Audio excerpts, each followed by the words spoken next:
Fala galera, aqui é o Leonardo do Oficial Connect e estamos iniciando mais um Café e Palavra.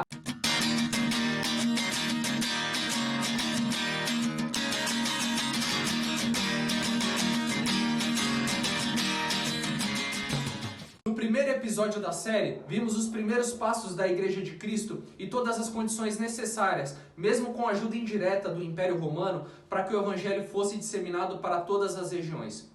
O cristianismo começava uma grande expansão e com isso também veio as grandes perseguições. As primeiras perseguições eram apenas dos judeus para os cristãos. O Império Romano não intervia, fazia apenas atos isolados para restaurar a ordem do Império. Em outubro do ano 54 d.C., sobe ao poder Nero, um imperador excêntrico e idealista que tinha o projeto de revitalizar Roma. Devido à sua excentricidade, Nero, após 10 anos de poder, começou a sofrer retaliação do próprio povo romano, que não concordava com o seu estilo de governo. Para ajudar, no ano de 64 d.C., veio o grande incêndio de Roma, que destruiu grande parte do império.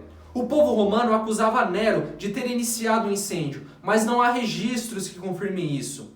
Nero então viu a necessidade de se defender e percebeu que as únicas regiões onde o fogo não havia chegado foram regiões onde a população era a maioria cristã.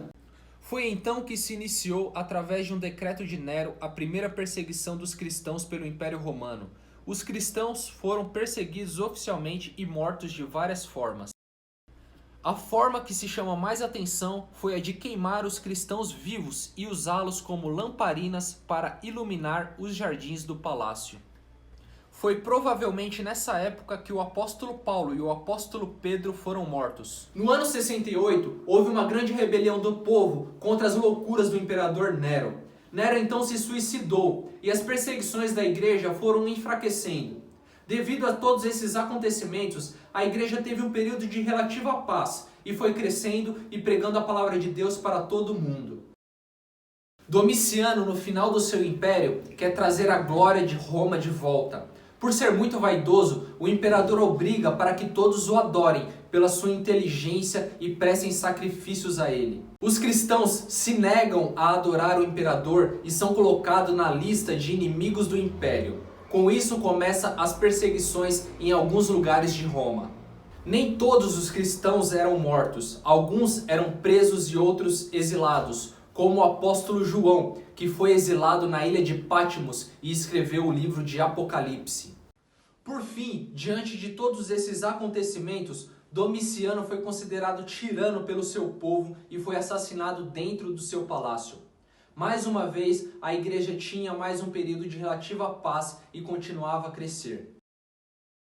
No início do segundo século, assume o poder o imperador Trajano com uma visão política diferente, a de não usar o dinheiro do Estado para perseguir os cristãos, usar o dinheiro com coisas mais importantes para o império. Foi então que Trajano decretou que o cristianismo continuava a ser proibido, mas que o império não usaria de seus esforços para persegui-los. As sanções eram feitas de maneira formal ao império. Caso algum cristão fosse pego, ele iria a julgamento e seria pedido para que ele negasse o seu Deus. Quase sempre isso não acontecia, então os cristãos eram martirizados e mortos. Com esse decreto, a igreja tem um período de relativa paz. As perseguições diminuíram, mas mesmo assim muitas pessoas morreram por causa do evangelho. Como Inácio de Antioquia, que disse antes de morrer: "Meu amor está crucificado, sou trigo de Deus, e os dentes das feras hão de moer-me, para que possa ser oferecido como limpo pão de Cristo." E Policarpo de Esmirna, que disse também antes de morrer: "Eu sirvo há 86 anos a Jesus, e ele não me fez mal nenhum. Como eu blasfemaria ao meu rei que me salvou?" A igreja cristã, no começo de tudo, sofreu grandes perseguições e desafios.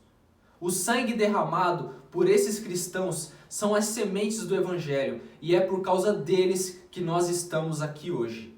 No próximo vídeo, iremos falar sobre a defesa da fé da igreja. Espero vocês, compartilhem com seus amigos, fiquem com Deus e até lá!